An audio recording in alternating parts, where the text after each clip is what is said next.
So now you have a equilateral triangle from which a semicircle has been removed, and you are supposed to find out the centroid of the shaded portion.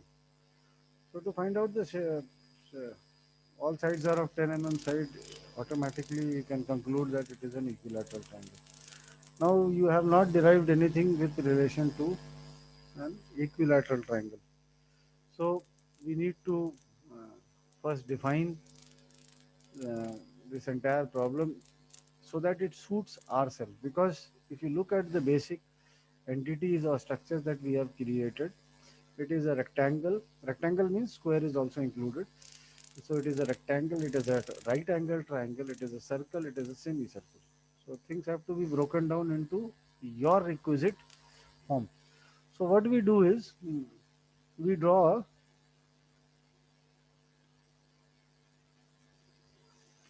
straight line here.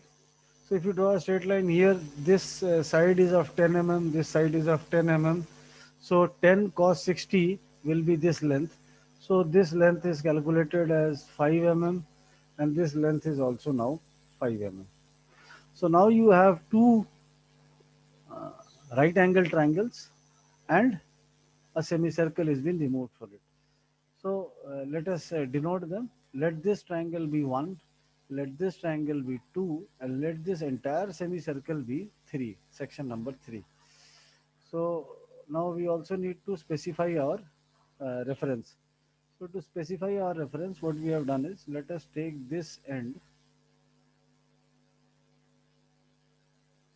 as our reference point. So if we have chosen this as a reference point, let us mark A1. So A1 is half into 5 into 10, half into base into altitude. So this is 25 mm square. If you look at A2, this is also half into 5 into 10. So this will be 25. So now let us find out x1. So x1 is with reference to the y-axis. So with reference to y-axis for this triangle, you are going from here, the centroid lies at a distance of 2l by 3. From smaller end it is 2l by 3, from the larger end it is l by 3. So it is 2l by 3 means 2 into 5 by 3. So this is 10 by 3. If you find out x2 for the other triangle, first you need to travel this 5 mm, और फिर यहाँ से it is L by 3. So it will be 5 plus 5 by 3. So it is 20 by 3. Now let us find out y1, y2. अब आ जाओ A3. A3 area is pi r square by 2. So this is pi into 5 square. Radius is 5 by 2. So you'll get the value. Let us find out y1. Y1 for this is, you are standing at the larger end, so it is h by 3. So h is, uh, if this is 5, this is h is 5 sine, sorry, 10 sine 60 is your height. So this is 10 sine 60 by 2, by, sorry, by 3. On the larger end it is h by 3. Similarly for this also it is 10 sine 60 by 3, because they both lie on the same face. So x2, if you go here, it is the centroid, so it is 5 for a semicircle. If you go in the y direction, it is 4r by 3 pi. So r is 5, so 4 into 4r by 3 pi. So now you know all the values. X bar is given by a1x1 plus a2x2 minus a3x3, because the semicircle is the negative area which has been removed, and the total area is a1 plus a2 minus a3. Similarly, y bar you can find it out as a1 y1 plus a2 y2 minus a3 y3 divided by a1 plus a2 minus a3. So you can find out the value of x bar and y bar. So this is how you will solve this problem. Now coming to the next problem. So in the next problem, what we have done is we have taken a circle and the other circle is been removed in this manner.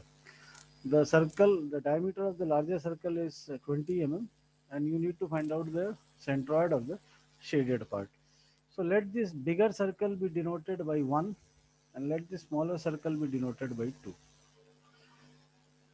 The black line that we have drawn here, let us choose this black line as our reference point. So reference axis. So if you choose this as your reference axis, A1 is pi r square. So this is pi into, sorry, it will be 10 pi 10 square. If you look at A2, it is pi into 10 is the diameter of the smaller circle. So if 10 is the diameter of the smaller circle, it will be 5 square. If you look at x1, the centroid with reference to the uh, reference axis of body 1 lies at a distance of 0. It lies here on itself. Whereas x2 lies, for x2, it lies at a distance of 5. From here it is 5 because the centroid of circle number 2 lies here, which is at a distance, it is the center of the circle. So from here the center of the circle is 5. If you talk about y1, it is 0 and y2 is also 0 because both of them lie at the same axis. Sorry, y will not be 0. So for y1 it is this much, and for y2 the centroid lies also, so sorry, y2 also lies on the same reference frame क्योंकि 2 का centroid यहाँ पे lie करेगा ना. So it is lying on the same axis, so y2 is 0. X bar is given by a1 x1 minus a2 x2 divided by a1 minus a2, and similarly y bar is given by a1 y1 minus a2 y2 divided by a1 minus a2. So these are two numericals and you can solve and calculate the centroid of uh, both these figures. So let us start with moment of inertia. So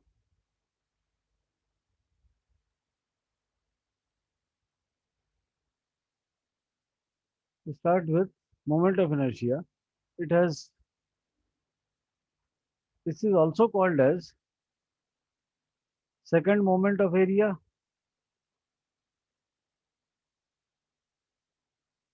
or it is called as area moment of inertia.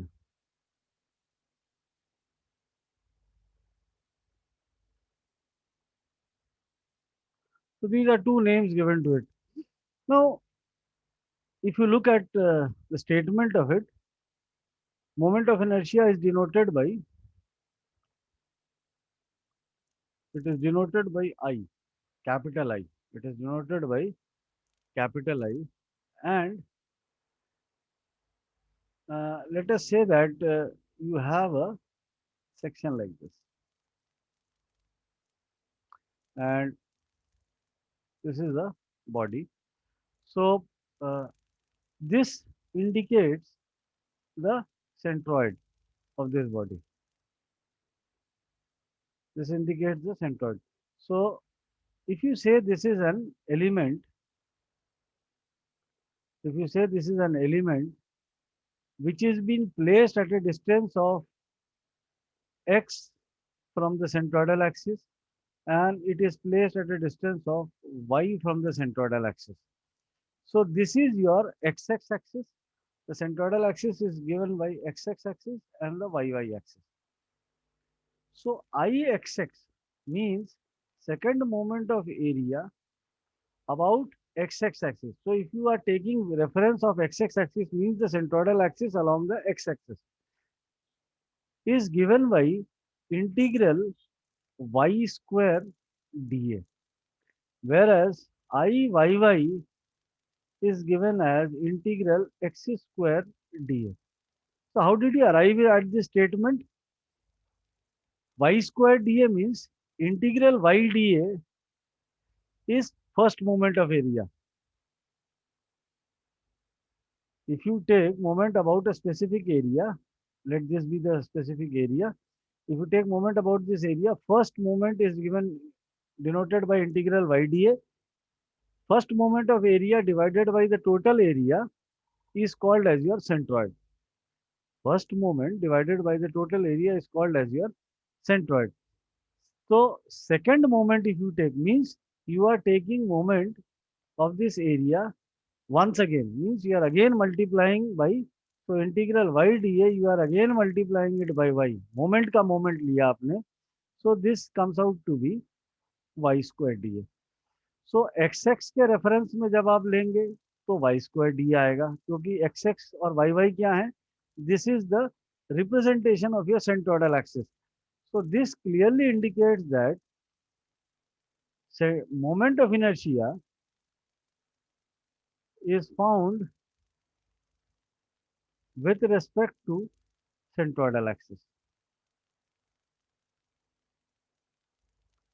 So the first job is to determine the centroidal axis and then find out the moment of inertia about the same axis. Now let us come to its physical significance. So if you look at the physical significance of it, निकालते ही क्यों हैं?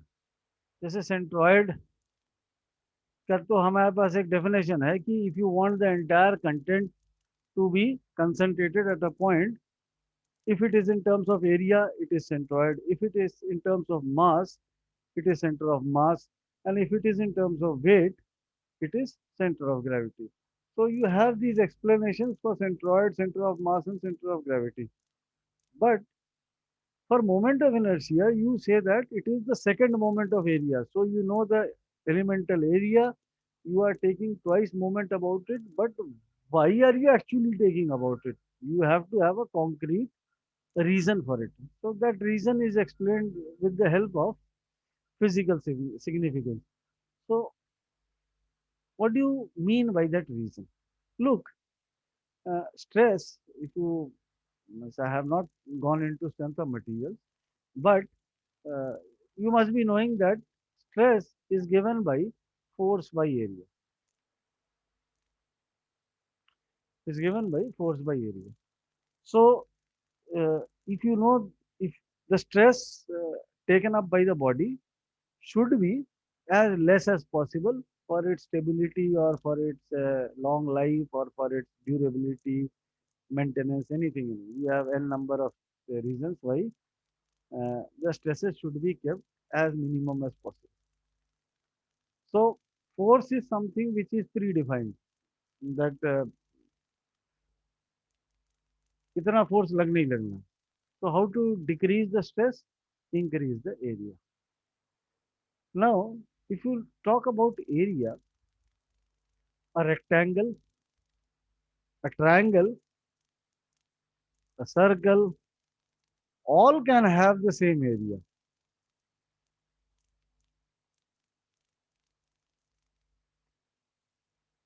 ठीक है, I'm not talking about dimensions. They may have different dimensions, but they may produce the same area. Okay. So stresses, if you talk about stresses, all stresses, they lead to another type of stresses that is called as bending stresses. So bending stresses you will learn in your fifth unit in this course itself. Bending stresses is, if you look at the bending equation, it is given by m by I is equal to sigma by y, where m is the maximum bending moment. It depends upon the type of loading. Sigma is bending stresses, y is the distance from the centroid, and I is the moment of inertia or the second moment of area. So for stresses is equal to my by I. So for stresses to be minimum, I has to be maximum. all these three examples may have the same area, but will never have the same, but will never have the same moment of inertia, but will never have the same moment of inertia. So, moment of inertia is a term. So, moment of inertia is a term used to explain the strength of a section. Is used to explain the strength of a section. Greater the moment of inertia, greater is the strength. So you may have entities, or you may have structures, or you may have cross sections which have the same area but will have different moment of inertia. So the body or the cross section which has the least area and the greatest moment of inertia means, if you compare these three, the body, suppose they have the same area. So the body or the cross section which has the greatest moment of inertia is said to provide the highest amount of strength against stresses. So that is the most reliable or most used type of section. So if you, by general knowledge, I can say that the circular section is the most used type of section. So if you look at this entire concept, you can very well say that if you have different sections having different areas, the best suited design is if you can withstand a greater amount of stress with the same area. That is actually not possible, because the strength the formula says that for stresses to be reduced here, for stresses to come down, area has to increase. Increase in area means increase in volume for the same length, and increase in volume means increase in cost parameter for the same body. So we have another equation, because all physical bodies which are subjected to load actually behave as a beam. So this bending equation of a beam specifies that I should be as much as possible for the stresses to come down, and these stresses are actually bending stresses.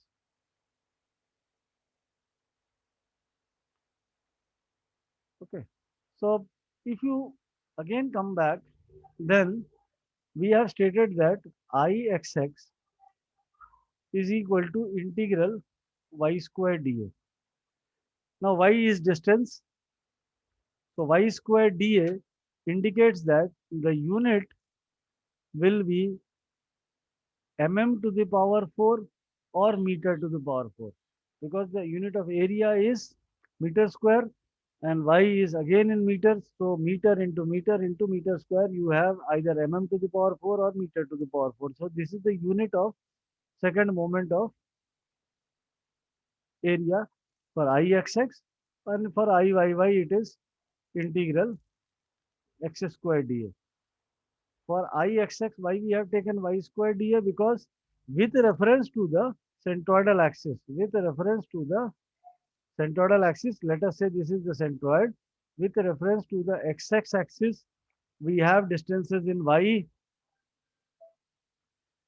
With reference to the y axis, we have distances in x. ठीक है, तो जो distance है उसी का square करके area के साथ मल्टीप्लाई करना है, तो आपको आई एक्स एक्स और आई वाई वाई मिल जाएगा. These are the units of it. ठीक. So again in this chapter, what we need to do is we need to determine the centroid of uh, any type of body that is given to us. And the it is not that the centroid, the second moment of area is only found out with respect to the centroidal axis. If nothing is mentioned, it has to be found out with reference to the centroidal axis. But you can find out the second moment of area or moment of inertia with respect to any arbitrary axis. So for with respect to any arbitrary axis, this has to be mentioned that about which axis you are calculating. जिस तरह से हम centroid में क्या करते थे कि हम अपने हिसाब से एक्सिस चूज कर लेते थे, वहां से हम सेंट्रॉइड की वैल्यू कैलकुलेट करते थे।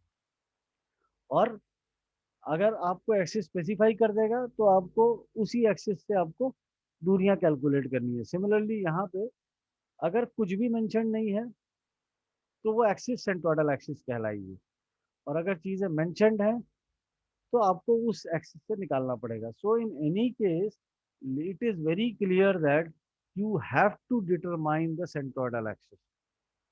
So in all problems of moment of inertia, one thing is very clear, that you have to first determine the centroid of the body irrespective of whether it is a part of the solution or not, because without the values of centroid you will not be able to calculate the values of moment of inertia.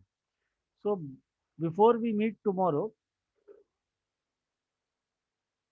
so before we meet for the next lecture, let it be very clear that you should be very well versed with how to determine the centroid of different sections, because once you know how to calculate the centroid of different sections, we can easily calculate the moment of inertia.